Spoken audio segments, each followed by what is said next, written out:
अस्सलाम वालेकुम। मैं रीना सदीकी उम्मीद करती हूँ कि आप सब खैरियत से होंगे और अपने घर में महफूज होंगे। अभी कुछ देर पहले सोशल मीडिया के ऊपर मैंने एक न्यूज़ देखी तो यकीन जानिए मैं तो हैरान रह गई, क्योंकि वो न्यूज़ वाकई ही हैरान कर देने वाली थी। हमने आज तक पाकिस्तान में बहुत सारे करप्शन के किस्से सुने, बहुत सारे ज़मीनों पर कब्ज़ा ग्रुप सुने, बहुत सारे लोगों के बारे में सुना, मगर ये ख़बर जब मैंने सुनी तो यकीन माने काफ़ी देर तक मुझे अपने कानों पर यकीन नहीं आया। मैं सोच भी नहीं सकती थी कि ऐसे भी हो सकता है, मगर ये ख़बर बिल्कुल सही है। मैंने ख़बर सुनी कि इस्लामाबाद हाई कोर्ट का बड़ा फ़ैसला पाकिस्तान के सबसे बड़े माफिया ग्रुप के खिलाफ। पाकिस्तान इस्लामाबाद हाई कोर्ट, जी हाँ, आपने सही सुना। और जब मैं आपको बताऊंगी कि वो कब्ज़ा माफिया कौन है तो आप भी कुछ देर के लिए सुन हो जाएंगे। जी हाँ जनाब, मैं बिल्कुल ठीक कह रही हूँ। जनाबे वाली, ये फ़ैसला जो था कोर्ट की तरफ से, ये जो अदालत की तरफ से फ़ैसला आया, वैसे ये तो जनवरी में आ गया था, मगर इसकी डिटेल्स अब रिलीज़ की गई हैं और इसमें कहा गया है कि पाक आर्मी ने मारगला की पहाड़ियों में 8000 एकड़ ज़मीन पर कब्ज़ा किया हुआ है। जी हाँ, मैं सही कह रही हूँ। अदालत ने कहा है चूँकि फ़ौज के पास ना तो कोई राइट्स हैं कि वो ज़मीन पर कब्ज़ा करें, जो भी इनको ज़मीन दी गई है वो गवर्नमेंट पाकिस्तान की तरफ से डिफेंस के मकासद के लिए दी गई थी, लिहाजा वो इसके ऊपर ना तो कोई कारोबार कर सकते हैं, ना ही इसे किराए पर दे सकते हैं। और अगर किराए पर देते हैं तो वो किराया अदालत में जमा करवाना होगा। इसके अलावा जनाब उन्होंने कहा है कि इस्लामाबाद E9 में नेवी ने गोल्फ कोर्स बनाया हुआ है और अदालत ने कहा है कि ये भी, इसकी तामीर भी जो है वो गैर कानूनी है और उन्होंने हुक्म दिया है कि CDA वालों को कि वो ये अपने कब्ज़े में कर लें। ये गैर कानूनी तौर पर उन्होंने वहाँ पर इस पर कब्ज़ा जमाया हुआ है। और इसके अलावा जो मज़े की बात अदालत ने कही, जो बहुत ज़्यादा गौर तलब है, वो ये है कि अदालत ने कहा है कि फ़ौज किसी भी सिक्योरिटी का बहाना करके ज़मीनों पर कब्ज़ा नहीं कर सकती। कोर्ट उनको इजाज़त नहीं देता कि वो फ़ौज का काम सिर्फ़ और सिर्फ हिफाजत करना है सरहदों पर, लिहाजा वो सरहदों पर ही हिफाजती काम सर अंजाम दे, ज़मीनों के ऊपर कब्ज़े ना करें। उनका काम है सरहदों के ऊपर रहना और बैरूनी मुदाखलत को रोकना। बैरूनी मुदाखलत कुछ जाना पहचाना नाम लगता है ना? जी जनाब, मैं तो सुनकर हैरान रह गई कि लो जी, हमारी फ़ौज, नेवी, और ये सिर्फ इस्लामाबाद हाई कोर्ट का फ़ैसला है जनाब, अब पता नहीं दूसरे सूबों में और क्या क्या हुआ होगा। यानी हैरत की बात है ना कि ये वो महकमे हैं जिनके बारे में हमने कभी सोचा भी नहीं था कि ये महकमे जो हैं वो ज़मीनों पर कब्ज़े करते होंगे, या फिर ये लोग इस तरीके से नाजायज़ तामीरात करते होंगे, या फिर सिक्योरिटी के नाम के ऊपर ये लोग प्रॉपर्टियों के ऊपर हक जमाते होंगे। है ना हैरत की बात? बस समझ में नहीं आता जनाब। आहिस्ता आहिस्ता चेहरों से नकाब उतर रहे हैं, आहिस्ता आहिस्ता हर महकमा बेनकाब हो रहा है, आहिस्ता आहिस्ता आवाम के सामने सब कुछ आया हो रहा है। ये ख़बर मैंने सुनी तो मैं तो भुचंग रही, क्योंकि जहन में नहीं था ना, हम लोगों ने कभी सोचा ही नहीं।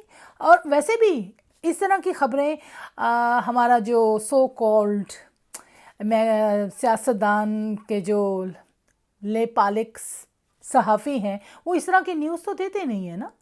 आम तौर पे ऐसी ख़बरें उछाली भी नहीं जाती और आवाम तक पहुंचती भी नहीं।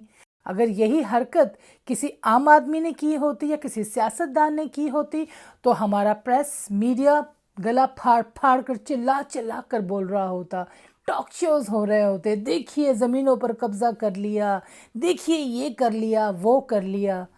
मगर जनाब, ये तो कमाल ही हो गया। जब मैंने ये ख़बर सोशल मीडिया के ऊपर सुनी तो मुझे बड़ी हैरत हुई। मैंने कहा अच्छा, पाकिस्तान तो एक ऐसा दरिया है जिसमें हर किसी ने हाथ धोए हैं, जिसका जहाँ जो मौका मिला उन्होंने खाया, जिसको जहाँ मौका मिला उन्होंने पाकिस्तान से फ़ायदा उठा लिया। हाँ जनाब, तभी तो नेक लोग रिटायरमेंट के बाद दूसरे मुल्कों में चले जाते हैं और गुनाहगार पाकिस्तान में रह जाते हैं। जो आला ज़रफ़, वफ़ादार, अच्छे नेक लोग, समझदार लोग जब रिटायर होते हैं तो कोई जर्मनी चला जाता है, कोई कनाडा चला जाता है, कोई अमेरिका चला जाता है, कोई सऊदीया, कोई दुबई चला जाता है, कोई लंदन चला जाता है। पाकिस्तान में तो सिर्फ हम जैसे गुनाहगार रह जाते हैं। सच्चाई तो यही है ना, चाहे तकलीफ़ दे है। और सच्चाई कब तक छुप सकती है, पता तो चल ही जाता है ना। लेकिन इन चीज़ों से बड़ी तकलीफ़ पहुंचती है कि हम लोग अपने जिन महकमों के ऊपर ट्रस्ट करते थे, सोचते थे कि ये महकमे हमारे साथ ऑनेस्ट हैं, हमारे मुल्क के साथ ऑनेस्ट हैं, हमें कभी किसी मुश्किल में अकेला नहीं छोड़ेंगे, आज वही लोग हमें दोबारा घसीट के उन मुश्किल हालात में ले आए हैं और उनके कानों पर जूं नहीं रेंग रही। उन्हें किसी चीज़ का कोई एहसास नहीं है। अजीब मुतमईन किस्म के लोग हैं ये। अजीब करप्शन, झूठ, फ्रॉड, गलत बयानी, सब चीज़ें, आवाम की आहाकार, लोगों का रोना, तकलीफ़ें, शोर शराबा, सब कुछ हो रहा है, मगर इन लोगों को कोई फ़र्क नहीं पड़ रहा। इनके दौरे वैसे के वैसे चल रहे हैं, इनके चेहरों पर वैसे ही मुतमईन किस्म की मुस्कुराहट है। इनको कोई सुनाई सुझाई नहीं दे रहा। पता नहीं ये हमारे मुल्क के साथ चाहते क्या हैं, करना क्या चाहते हैं। डर तो इस बात का लगता है कि ये लोग तो यहाँ से चले जाएंगे, क्योंकि जितने भी 2 नंबर लोग हैं, जितने फ्रॉड लोग हैं, जितने भी करप्ट लोग हैं, वो अपनी नौकरियाँ ख़त्म करने के बाद, अपनी कुर्सी छोड़ने के बाद, अपना टर्म पूरा करने के बाद, जो उनका जॉब्स का होता है, जो रिटायर होते हैं, नेक तो वही, अच्छे तो वही जो रह जाते हैं अपने ही मुल्क के अंदर। बाकी तो सब परिंदों की तरह उड़ जाते हैं, क्योंकि उन्होंने तो घोंसले कहीं और बनाए होते हैं ना। तो बस सरकार, यही कुछ हो रहा है हमारे मुल्क के साथ गुज़िश्ता 70 साल से। तभी तो हमारा मुल्क तरक्की नहीं कर रहा, तभी तो हम पीछे हैं। आहिस्ता आहिस्ता अल्लाह ताला तमाम चेहरों से पर्दे उठा रहा है और आवाम को दिखा रहा है कि देख लो, ये लोग जो तुम्हारे वफ़ादार नज़र आते हैं लेकिन वफ़ादार है नहीं, क्योंकि जो भी हमारे मुल्क के वफ़ादार नहीं, वो हमारे वफ़ादार नहीं। हम दुआ करते हैं कि अल्लाह ताला पाकिस्तान के हालात अच्छे करे, क्योंकि पाकिस्तान है तो हम हैं। हम दुनिया के किसी भी कोने पर रहें, मगर हमारा दिल पाकिस्तान के साथ ही धड़कता है। हमारी दुआएं, हमारी नेक ख्वाहिशात, हमारे सपने, हमारा फ्यूचर, हम जब भी इन चीज़ों के बारे में सोचते हैं, जब भी दुआ के लिए हाथ उठाते हैं, तो सबसे पहले अपने वतन के लिए दुआ करते हैं कि या रब्बुल आलमीन हमारे वतन को सलामत रखना। और हमेशा दुआ करते रहेंगे और उसके साथ ही सांस लेते रहेंगे। दुआओं में बहुत ज़्यादा याद रखिएगा और मेरी वीडियो देखने का बहुत बहुत शुक्रिया। और आप लोग जो मेरी वीडियो पसंद कर रहे हैं और जो मुझे फीडबैक दे रहे हैं, उसके लिए बहुत बहुत शुक्रिया।